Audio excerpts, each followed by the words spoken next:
Il y a quelques mois, j'avais réalisé une vidéo sur comment faire une bonne lettre de motivation parce qu'à l'époque, j'étais en pleine sélection pour mon Master 2 et j'étais en train de rédiger moi-même ma lettre de motivation et j'ai vu que ça avait aidé beaucoup de personnes qui étaient elles-mêmes en train de faire cette lettre de motivation. Aujourd'hui, on va parler des stages parce que je sais que c'est quelque chose d'angoissant pour les étudiants, je sais que c'est pas la meilleure période pour trouver un stage, je sais que c'est difficile et que ça paraît même impossible de trouver un stage et je sais aussi qu'on peut être un petit peu démoralisé lorsqu'on se prend plusieurs noms d'affilée et qu'on préfère abandonner ou critiquer certaines personnes ou critiquer le système. Aujourd'hui, mon but c'est de te proposer 6 étapes, plus une petite bonus à la fin, 6 actions à mettre en place aujourd'hui qui seront pas difficiles à mettre en place, qui pourront, si ça se trouve, t'amener à trouver un stage, qui auront pu être l'élément déclencheur pour obtenir un stage,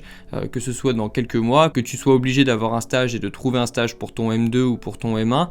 ou alors pour trouver un stage pour ton cursus d'apprentissage en licence par exemple. Et si tu as envie de trouver un stage pour l'été 2021, il n'y a pas de raison d'abandonner, tu peux encore espérer trouver un stage et c'est pour ça qu'on va voir 6 actions simples à mettre en place aujourd'hui pour trouver plus de stages. La première chose à faire, c'est de poser la première pierre parce que c'est toujours le plus difficile, c'est toujours le plus difficile de faire le premier pas, c'est toujours ce qui paraît le plus loin de la réalité en fait, parce que lorsqu'on compare le résultat qu'on veut avoir, c'est-à-dire trouver un stage et qu'on entend les actualités, qu'on entend les personnes dire qu'elles se sont pris des noms, que c'est trop tard, que ça sert à rien de le faire maintenant, et ben à ce moment-là, ça peut paraître difficile, voire impossible, et on se dit que devant la difficulté de la tâche, ben vaut mieux ne rien faire du tout. Et ça c'est le problème, parce que c'est à ce moment-là que tu vas abandonner, et c'est à ce moment-là que tu vas peut-être vraiment louper la chance de trouver un stage. Donc nous, ce qu'on va faire, c'est qu'on va poser la première pierre. Tu vas ouvrir un document Word ou Pages ou je sais pas, LibreOffice, où tu vas commencer à écrire CV 2020, 2021, stage. Tu vas juste écrire quelques lignes et tu vas enregistrer ce document sur ton bureau. Comme ça, lorsque tu ouvriras ton ordinateur, tu verras ce document et tu sauras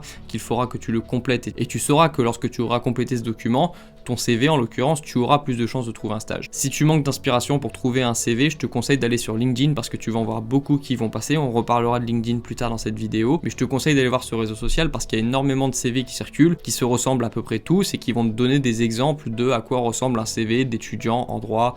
en maths, en sciences, peu importe. Ça te donnera des inspirations de CV. Sinon, il y a aussi le site Canva que j'avais cité déjà lors de ma vidéo sur la lettre de motivation qui va t'aider à trouver des inspirations et tu remarques d'ailleurs que la plupart des CV sur LinkedIn sont inspirés ou directement faits à partir de Canva. Et si tu as déjà un CV que tu as préparé l'an dernier ou que tu as préparé il y a quelques semaines, très bien, donc tu as rempli déjà la première étape, on va pouvoir passer à l'étape d'après. Tu dois le remettre à jour, tu dois aussi le modifier par rapport au stage que tu recherches parce que tu peux aussi affiner ton CV ou le spécialiser en fonction des cabinets dans lesquels tu vas postuler ou des personnes que tu vas rencontrer. C'est parfois intéressant et c'est parfois intelligent de modifier son CV en fonction des personnes à qui on les envoie. Donc là, arrivé à la fin de cette première étape, soit tu as un début de CV qui ne ressemble pas à grand chose, c'est normal, si tu viens de le commencer, tu auras juste ton nom, tu auras juste peut-être une photo, ta date de naissance, tes centres d'intérêt et ce sera à toi plus tard de le peaufiner, mais au moins tu auras fait la première étape et ce sera plus simple de venir modifier ton document ou continuer d'étoffer ton CV lorsque tu le verras sur ton bureau en fait. Et juste cette première étape d'avoir créé ce document, ça va t'enlever un poids parce que tu n'auras plus besoin, lorsque tu te diras ah oui il faut que j'avance sur mon CV, de créer le document et ensuite de passer à l'action. Là tu auras déjà créé le document, tu auras déjà fait le premier pas et ensuite tu n'auras plus qu'à modifier le document. Et si tu avais déjà un CV de prêt ou juste que tu as quelques modifications à faire, très bien, on va passer à l'étape 2. La deuxième étape, ça va être de créer un compte LinkedIn. Alors ça, c'est probablement déjà ton cas si tu es étudiant en droit notamment, parce que lorsqu'on étudie en droit, en général, on a à peu près tous un compte LinkedIn. Si tu n'as pas de compte LinkedIn, commence aujourd'hui. C'est le réseau par définition pour trouver des stages, pour postuler et pour trouver des emplois. À l'époque d'ailleurs, c'était juste un réseau social où tu pouvais postuler pour trouver des stages ou pour trouver des emplois. Maintenant, c'est un vrai réseau social où tu peux créer du contenu, où tu peux poster des choses. C'est un peu un Facebook plus intelligent. Donc tu vas créer ton compte LinkedIn, tu vas aussi regarder quelques profils LinkedIn lorsque tu seras arrivé sur le réseau. Je te conseille aussi de commencer à utiliser l'application pour te rendre compte des codes de l'application parce que tu vas te rendre compte que c'est pas les mêmes photos en général qu'on prend sur LinkedIn que les photos qu'on prend sur Facebook ou sur d'autres réseaux sociaux. Tu vas t'en rendre compte, d'ailleurs il y a beaucoup de mèmes qui ont été créés à l'occasion de ça, entre la différence entre ta photo Instagram, Facebook,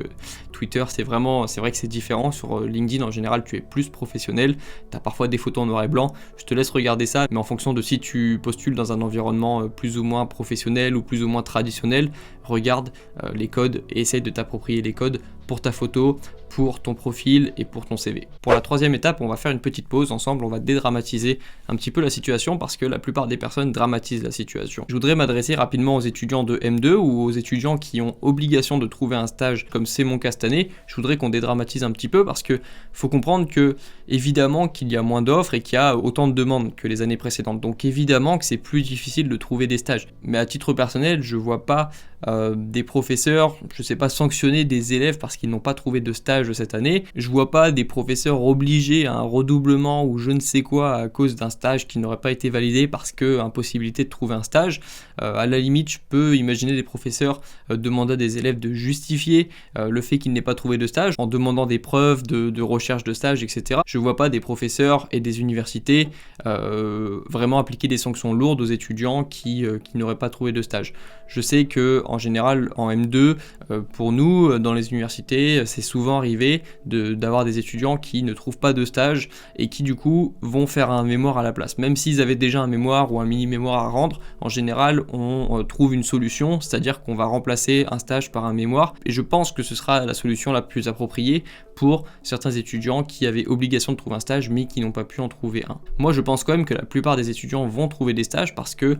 ça va quand même se trouver. Il y a de nouvelles façons en fait de rechercher des stages et de toute façon c'est tout l'enjeu de cette crise, c'est de réadapter des façons de faire. Et je pense que du coup la nouvelle façon de faire, c'est plus forcément d'aller directement au cabinet d'avocat, de notaire pour ceux qui sont en droit, ou d'aller directement chez le professionnel pour demander un stage, mais ça va être de démarcher sur les réseaux comme LinkedIn, d'être à l'affût. Ça on le verra aussi sur les groupes Facebook par exemple, ce sera dans les étapes prochaines. Mais voilà, je pense juste que c'est important de dédramatiser un petit peu la situation, que c'est pas la fin du monde, que la plupart des personnes, que je pense que tout le monde a compris que c'était une période particulière, et je vois pas comment déjà ça pourrait vraiment impacter ta carrière professionnelle. Si tu cherches à faire une carrière professionnelle avec ton diplôme, je vois pas comment ça pourrait impacter ta vie, comment ça pourrait impacter ton succès plus tard. Enfin je veux dire, si ton succès se réduisait à faire un stage en Master 1 ou en licence, je pense qu'il y a d'autres actions qui vont te permettre d'atteindre le succès que tu as envie d'atteindre, et que même si évidemment si tu te compares directement à un étudiant qui a vécu dans une autre période et qui a pu faire tous les stages, peut-être qu'à un certain niveau tu auras un petit peu moins d'expérience que lui, mais je pense qu'il y a des solutions, je sais qu'il y a des solutions et je vais t'en présenter justement une juste après. Et je pense que la base de dédramatiser, c'est justement comprendre que on ne peut pas vivre tous dans les mêmes contextes et dans les mêmes périodes. Chaque année, on a un contexte différent. Celui-ci est bien différent des années précédentes, mais c'est pas parce que tu as vécu tes études dans un contexte différent d'une personne, d'un étudiant il y a 4 ans, que tu vas vivre des moins bonnes études, que tu seras moins compétent, que tu seras un moins bon professionnel. Je pense que déjà la comparaison n'est pas bonne et n'est pas saine. Donc voilà, je te conseille juste de revenir sur ton année, revenir surtout sur ce que tu contrôles, et en général, la situation sanitaire, tu ne la contrôles pas. Ce que tu contrôles, toi, c'est ton état d'esprit, c'est tes révisions et c'est ton humeur, c'est ton apprentissage. Ma solution à moi, si tu ne trouves pas de stage ou si tu te rends compte que ça va être ça va être difficile de trouver un stage en fin d'année, c'est de quand même perfectionner ton apprentissage, ce qui est le but d'un stage. Si on revient à la base d'un stage, c'est d'avoir des expériences pratiques. Et moi, du coup, je te conseillerais, si tu peux pas trouver de stage, de trouver un livre. Si par exemple tu veux devenir avocat, une autobiographie d'un avocat, il y en a beaucoup, une autobiographie d'un juge, d'un notaire, une autobiographie ou un livre sur une carrière, sur la carrière que tu as envie d'avoir, qui va t'apprendre beaucoup de choses, où il y aura beaucoup d'anecdotes, donc issues de la pratique d'un professionnel, et tu vas quand même pouvoir perfectionner ton apprentissage. Évidemment, ce sera moins bien et moins impactant qu'un stage fait directement par toi, dans des conditions réelles, en immersion dans un métier, mais c'est quand même mieux que rien. Et c'est ça ma méthode, c'est le fait de se dire ce sera moins bien, mais ce sera quand même mieux que de ne rien faire. Donc si tu ne trouves pas de stage, tu ne trouveras pas de stage et puis ça va quand même bien se passer. Et si tu veux quand même optimiser ton apprentissage, essaye de remplacer ton stage par un livre, par quelque chose qui va venir complémenter tes études et qui va te donner un minimum de pratique dans tes études et qui fera de toi un meilleur professionnel. La quatrième étape, ça va être de commencer à publier sur les réseaux, c'est-à-dire publier sur LinkedIn, présenter ton parcours. Encore une fois, je te conseille d'aller sur LinkedIn et de te balader un petit peu. Tu vas te rendre compte que beaucoup de publications, c'est des étudiants qui présentent leur parcours, qui font des demandes en fait, qui ont parfois une photo de profil avec marqué Open to Work, qui se montrent prêts et prêtes à travailler, qui demandent en fait. Et c'est ça la quatrième étape, c'est de demander, c'est de commencer à publier et de pas te dire que toi tu es moins bon, que tu seras un moins bon stagiaire stagiaire, une moins bonne stagiaire qu'un autre, parce que lui a un meilleur CV, parce qu'elle a un meilleur CV, ça sert à rien. Moi ce que je te demande c'est juste de publier, de te donner une chance d'avoir un stage et de présenter ton parcours en mettant une publication claire, précise, avec un petit CV, avec un petit message de remerciement, même si c'est pas un message qui va vraiment te faire sortir du lot parce que beaucoup de personnes demandent, au moins tu l'auras fait et déjà tu auras moins de regrets de pas l'avoir fait déjà. Tu auras moins de regrets et puis tu auras déjà fait beaucoup plus de choses que la personne qui est restée chez elle et qui n'a rien fait et qui s'est dit de toute façon c'était foutu. Si tu veux optimiser un petit peu plus ta demande, fais en sorte de rajouter des hashtags parce que LinkedIn va augmenter naturellement la portée naturelle de ta publication. Si tu mets un hashtag étudiant, si tu mets un hashtag open to work, si tu mets un hashtag stage, recherche de stage, alternance, je sais pas, tu trouveras des moyens, mais dans tous les cas c'est à ce moment là qu'il faut vraiment postuler au maximum et qu'il faut parfois pas hésiter à envoyer beaucoup de messages à des professionnels ou certains cabinets que tu avais en tête. Faut pas avoir peur d'avoir un non, même si c'est pas normal, on n'aime pas recevoir un non lorsqu'on est un être humain, c'est normal, mais par expérience et surtout par rapport aux étudiants de ma promotion qui sont en alternance et qui ont recherché une alternance depuis plusieurs mois,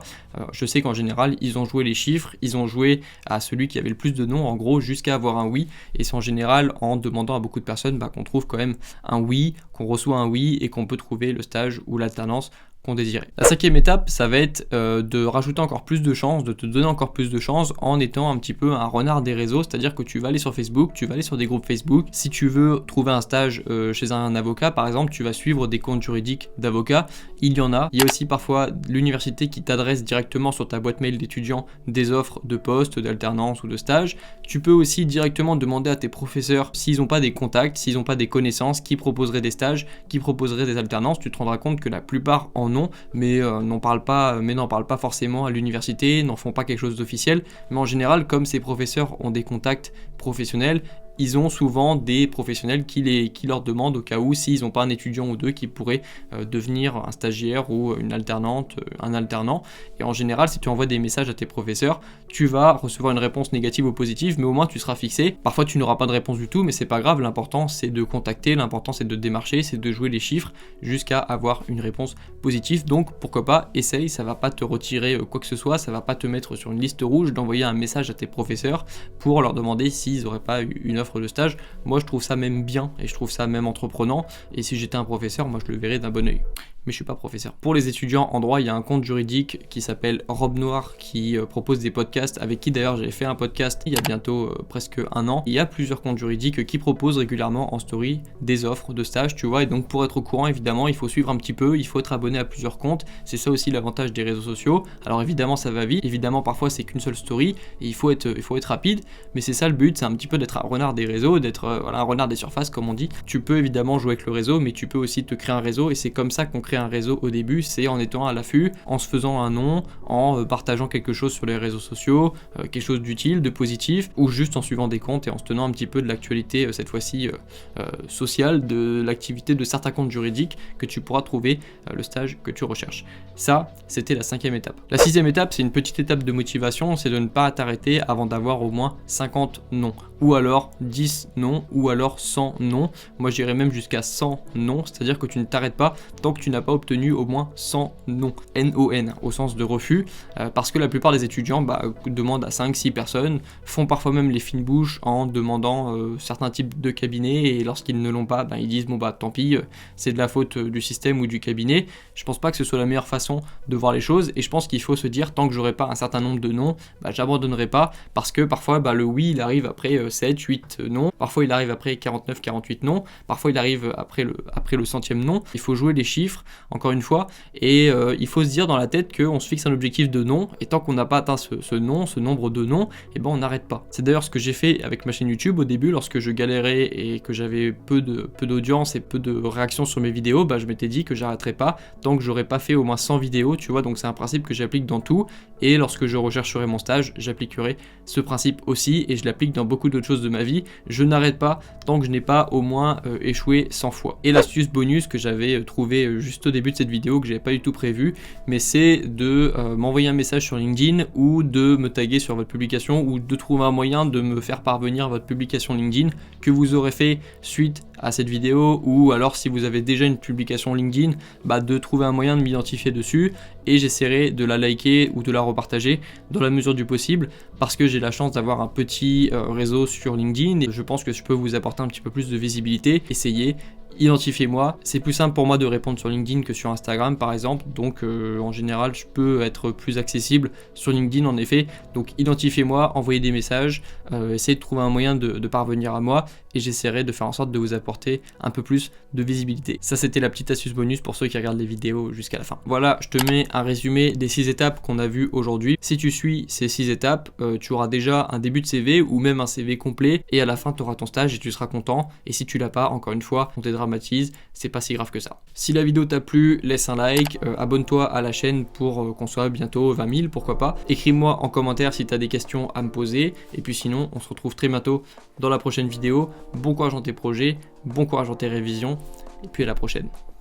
Ciao.